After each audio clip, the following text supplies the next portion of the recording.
Welcome back friends to the GS platform YouTube channel. दोस्तों आज है 25 मार्च और 25 मार्च की करंट अफेयर में जितने भी इंपॉर्टेंट क्वेश्चन बनेंगे इस वीडियो में हम लोग देखेंगे। और अगर आप इस चैनल पर नए हैं तो चैनल को इस तरह से सब्सक्राइब कर लीजिए और पास वाले बेल आइकन को प्रेस कर दीजिए जिससे आपको नई वीडियो का नोटिफिकेशन मिलता रहे। और अगर आप आज की वीडियो की पीडीएफ को डाउनलोड करना चाहते हैं तो इस वीडियो के डिस्क्रिप्शन बॉक्स में जाइए और वहाँ पर पीडीएफ लिंक पर क्लिक करके उसको डाउनलोड कर सकते हैं। और वीडियो के लास्ट में आपसे करंट अफेयर की क्विज का क्वेश्चन भी पूछा जाएगा जिसका आंसर आपको कमेंट बॉक्स में देना होगा। तो वीडियो शुरू करने से पहले मैं आपको बता दूं, अगर आप आरपीएससी यानी कि राजस्थान पब्लिक सर्विस कमीशन की तैयारी कर रहे हैं तो आप डॉक्टर तरुणा का प्लस कोर्स अनअकैडमी पर जरूर ज्वाइन करें, जो कि बहुत ही यूजफुल साबित होगा, जिसमें कि आपको सभी ऑब्जेक्टिव टाइप के और डिस्क्रिप्टिव टाइप के पेपर्स के आपको क्वेश्चंस वहां पर मिलेंगे। और इसके लिए आपको the GS platform referral code डालना होगा जिससे कि वहां पर आपको डिस्काउंट भी मिल जाएगा। तो चलिए शुरू करते हैं आज की वीडियो। तो आज की वीडियो का पहला क्वेश्चन है, वार्षिक टीएसजेए पुरस्कारों में sports person of the year किसे चुना गया है? तो देखिए इसका जो राइट आंसर है साइना नेहवाल, ऑप्शन सी सही होगा। तो देखिए हाल ही में वार्षिक तेलंगाना स्पोर्ट जर्नलिस्ट एसोसिएशन यानी कि टीएसजेए पुरस्कार में साइना नेहवाल को sports person of the year चुना गया है। और इसमें पीवी सिंधु को उत्कृष्ट प्रदर्शनकर्ता का भी पुरस्कार दिया गया है। जबकि बात करें पीवी गोपीचंद की तो पीवी गोपीचंद को इसमें कोच ऑफ द ईयर पुरस्कार इनको प्रदान किया गया है। और भारतीय बैडमिंटन टीम को इसमें टीम ऑफ द ईयर चुना गया है। मैं आपको बता दूं कि तेलंगाना बैडमिंटन एसोसिएशन को एसोसिएशन ऑफ द ईयर नामित किया गया था। तो इस तरह से एक वार्षिक पुरस्कार थे जो कई कैटेगरी में प्रदान किए गए, लेकिन यहाँ पर जो आपसे क्वेश्चन पूछा गया है वो sports person of the year का है, तो वो जीता है साइना नेहवाल ने। तो ऑप्शन सी सही होगा। नेक्स्ट क्वेश्चन देखते हैं, क्वेश्चन नंबर सेकंड, हाल ही में शहीद दिवस कब मनाया गया? तो यहाँ पर जो ऑप्शन दिए गए हैं इनमें जो राइट आंसर है 23 मार्च, ऑप्शन सी सही होगा। तो आपको पता होना चाहिए कि शहीद दिवस 23 मार्च को ही क्यों मनाया जाता है। तो देखिए 23 मार्च को भारत के 3 स्वतंत्रता सेनानियों जिनके नाम है भगत सिंह, राजगुरु और सुखदेव, उनकी यादों में शहीद दिवस मनाया जाता है, जिन्हें इसी दिन सन 1931 में लाहौर सेंट्रल जेल में फांसी दी गई थी। और उसी दिन की याद में शहीद दिवस के रूप में उसको मनाया जाता है। ठीक है, ध्यान रखेंगे। नेक्स्ट क्वेश्चन देखते हैं, क्वेश्चन नंबर थर्ड, भारत प्रशांत सहयोग पर पहली उच्च स्तरीय वार्ता कहाँ आयोजित की गई है? तो इसका जो राइट आंसर है इंडोनेशिया, ऑप्शन सी सही होगा। तो देखिए भारत प्रशांत सहयोग पर पहली उच्च स्तरीय वार्ता हाल ही में इंडोनेशिया में आयोजित की गई थी। और इस वार्ता का जो विषय था वो था towards a peaceful prosperous and inclusive region. और इसका उद्घाटन इंडोनेशिया के उपराष्ट्रपति यूसुफ कल्ला ने किया था। और भारत सहित पूर्वी एशिया शिखर सम्मेलन के 18 सदस्यों की प्रतिनिधि इंडोनेशिया द्वारा शुरू की गई गुप्त उच्च स्तरीय वार्ता में शामिल हुई थी। ठीक है, नेक्स्ट क्वेश्चन देखते हैं, क्वेश्चन नंबर 4, भारत के किस खिलाड़ी को ओलंपिक काउंसिल ऑफ एशिया यानी कि ओसीए की स्थायी समिति में शामिल किया गया है? तो इसका जो राइट आंसर होगा वो होगा सरदार सिंह, ऑप्शन बी सही होगा। तो देखिए भारत के पूर्व हॉकी कप्तान सरदार सिंह को बैंकॉक की 38वीं महासभा में ओलंपिक काउंसिल ऑफ एशिया यानी कि ओसीए की स्थायी समिति में शामिल किया गया है। और वो 10 सदस्यीय समिति का हिस्सा हैं जिन्हें 2019 से 2023 तक 4 साल के कार्यकाल के लिए नामांकित किया गया है। और ओसीए यानी कि ओलंपिक काउंसिल ऑफ एशिया की जो महासभा है वो 2 और 3 मार्च 2019 को बैंकॉक में आयोजित की गई थी, लेकिन नामांकन अभी हाल ही में हुआ है। ठीक है, तो ध्यान रखेंगे ओलंपिक काउंसिल ऑफ एशिया की स्थायी समिति में भारत के सरदार सिंह को शामिल किया गया, तो ऑप्शन बी सही होगा। नेक्स्ट क्वेश्चन देखते हैं, क्वेश्चन नंबर 5, हाल ही में the Hindu life time achievement award 2019 किसे प्रदान किया गया? तो देखिए यहाँ पर जो ऑप्शन दिए गए हैं इनमें जो राइट आंसर है सुश्री मेनन, ऑप्शन ए सही होगा। तो देखिए हिंदू विश्व महिला 2019 पुरस्कार विभिन्न क्षेत्रों में उत्कृष्ट प्रदर्शन करने वाली महिलाओं को प्रदान किए गए हैं, जिसमें सुश्री मेनन को the Hindu life time achievement award 2019 प्रदान किया गया है। मैं आपको बता दूं कि सोल फ्री के संस्थापक प्रीति श्रीनिवासन, जो कि एक दुर्घटना के बाद गर्दन के नीचे लकवाग्रस्त से हो गई थी, उन्हें द हिंदू इंस्पिरेशन अवार्ड 2019 प्रदान किया गया है। लेकिन यहाँ पर the Hindu life time achievement की बात की गई है तो वो सुश्री मेनन को बनाए, तो ऑप्शन ए सही होगा। नेक्स्ट क्वेश्चन देखते हैं, क्वेश्चन नंबर 6, हाल ही में सिल्क रोड प्रोटोकॉल पर हस्ताक्षर करने वाला 7वां देश कौन बना है? तो देखिए यहाँ पर जो ऑप्शन दिए गए हैं इनमें जो राइट आंसर है इटली, ऑप्शन सी सही होगा। तो देखिए बीजिंग के नए सिल्क रोड में भाग लेने के लिए इटली ने चीन के साथ गैर बाध्यकारी प्रोटोकॉल पर हस्ताक्षर किए हैं और इटली इस विशाल परियोजना के लिए हस्ताक्षर करने वाला 7वां देश बना है। और बेल्ट एंड रोड इनिशिएटिव यानी कि BRI या सिल्क रोड इकोनॉमिक बेल्ट चीन द्वारा 152 देशों में अवसंरचना विकास और निवेश से जुड़ी एक विकास रणनीति है, जिसमें 7वां देश बना है इटली।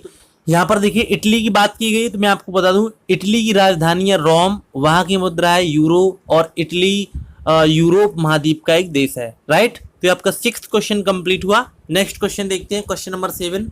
हाल ही में विश्व जल दिवस कब मनाया गया?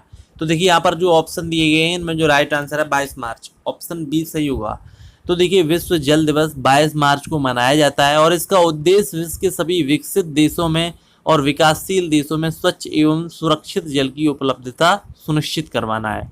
और ये जल संरक्षण के महत्व पर भी ध्यान केंद्रित करता है और इस तरह के कार्यक्रम का उद्देश्य लोगों के बीच में जल संरक्षण का महत्व और साफ पीने योग्य जल का महत्व आदि को बताना है। और पूरे विश्व की आबादी में 400 करोड़ ऐसे लोग हैं जिन्हें आज भी पीने भर पर्याप्त पानी नहीं मिलता है। ठीक है, बात करें विश्व जल दिवस के बारे में तो सन 1993 में पहली बार विश्व जल दिवस मनाया गया था और संयुक्त राष्ट्र संघ ने 1992 में अपने एजेंडा 21 में रियो डी जेनेरियो में इसका प्रस्ताव दिया था। ठीक है, तो ध्यान रखेंगे हाल ही में विश्व जल दिवस 22 मार्च को मनाया गया, तो ऑप्शन बी सही होगा।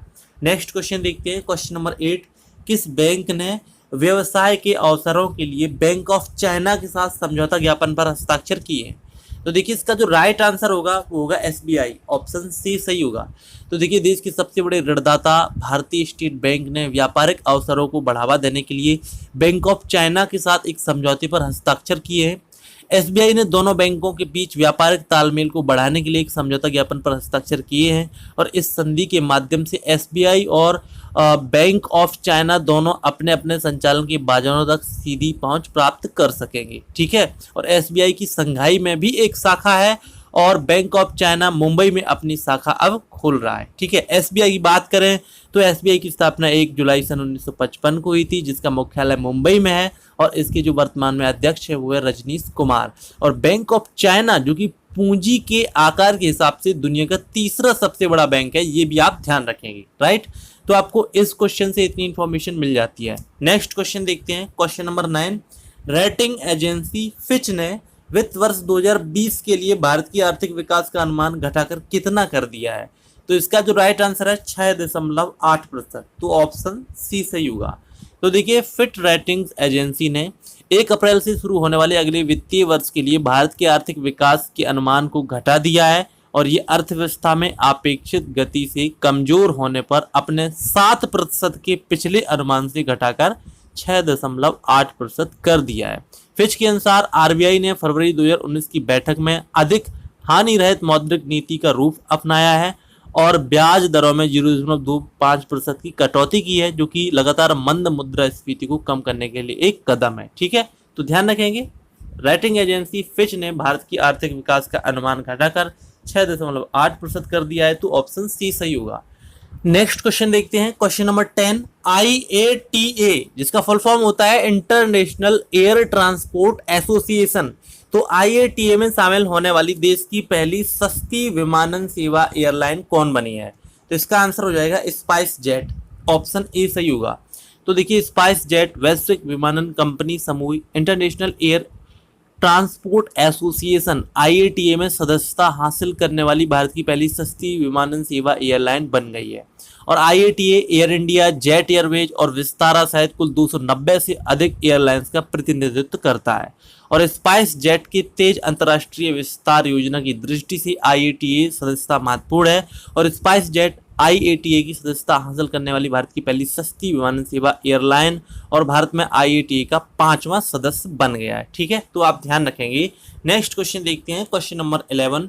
भारतीय वायुसेना किस देश में आयोजित होने वाले लंगकावी अंतर्राष्ट्रीय मैरीटाइम एरो एक्सपो यानी कि LIME 2019 में भाग लेगी? तो यहाँ पर जो ऑप्शन दिए गए इनमें जो राइट आंसर है मलेशिया, ऑप्शन ए सही होगा। तो देखिए भारतीय वायुसेना मलेशिया में लंगकावी में आयोजित होने वाली लंगकावी अंतर्राष्ट्रीय मैरीटाइम एरो एक्सपो लीमा 2019 में भाग लेगी और भारतीय वायुसेना पहली बार एक्सपो में भाग ले रही है और इसके दौरान स्वदेश में विकसित LCA लड़ाकू विमानों का प्रदर्शन किया जाएगा। इससे देश के वायु सैनिकों को रॉयल मलेशियाई वायुसेना के वायु सैनिकों से बातचीत करने का भी अवसर मिलेगा और दोनों देशों की वायु सेनाओं के बीच निकट संपर्क को भी प्रोत्साहन मिल सकता है। ठीक है, तो ये आपका 11th क्वेश्चन कंप्लीट हुआ। नेक्स्ट क्वेश्चन देखते हैं, क्वेश्चन नंबर 12। किस संस्था को देश के तीसरे केंद्रीय प्रतिपक्ष CCP के रूप में मान्यता प्रदान की गई है? तो इसका जो राइट आंसर है MCCIL, ऑप्शन यहाँ पर सी सही होगा। तो देखिए, metropolitan stock exchange of India, ठीक है, metropolitan stock exchange of India की शाखा metropolitan clearing corporation of India limited यानी कि MCCIL को बैंक ऑफ इंग्लैंड द्वारा तीसरे देश के केंद्रीय प्रतिपक्ष TCCCP के रूप में मान्यता प्राप्त हुई है और ये MCCIL की ब्रिटेन आधारित संस्थाओं को क्लियरिंग सेवाएं प्रदान करने में सक्षम रहेगा। वर्तमान में BSE की इंडियन क्लियरिंग कॉर्पोरेशन लिमिटेड और NSE क्लियरिंग लिमिटेड सहित सेबी द्वारा मान्यता प्राप्त कुल 7 क्लियरिंग हाउस हैं। ठीक है, तो आप ध्यान रखेंगे। नेक्स्ट क्वेश्चन देखते हैं कल की कुछ का आंसर। तो कल देखिए आपसे पूछा गया था कौन सी कंपनी 6 ट्रिलियन के बाजार पूंजीकरण को पार करने वाली तीसरी भारतीय कंपनी बनी है? तो इसका आंसर हो जाएगा HDFC, ऑप्शन सी सही होगा। और आज की कुछ का सवाल है, लगातार 10वें वर्ष कौन सा शहर रहने योग्य सबसे उपयुक्त शहर बना है? तो आपके सामने देखिए 4 ऑप्शन दिए गए हैं। जो भी आपको आंसर आता है तो कमेंट बॉक्स में आप अवश्य आंसर दीजिए और आपको वीडियो पसंद आए तो प्लीज़ वीडियो को लाइक करें, लाइक करने के बाद शेयर करें और टेलीग्राम ग्रुप को जरूर ज्वाइन करें जिससे कि आपको सभी PDF एक ही स्थान पर मिल सकें। और अगर आपने अभी तक लोअर PCS और रेलवे के लिए करंट अफेयर का टेस्ट 1 वीडियो नहीं देखा है तो एंड स्क्रीन में इसकी लिंक दी गई है, इस पर क्लिक करके आप इसको देख सकते हैं जो कि बहुत ही इंपॉर्टेंट है। तो मिलते हैं नेक्स्ट वीडियो में, तब तक के लिए नमस्कार।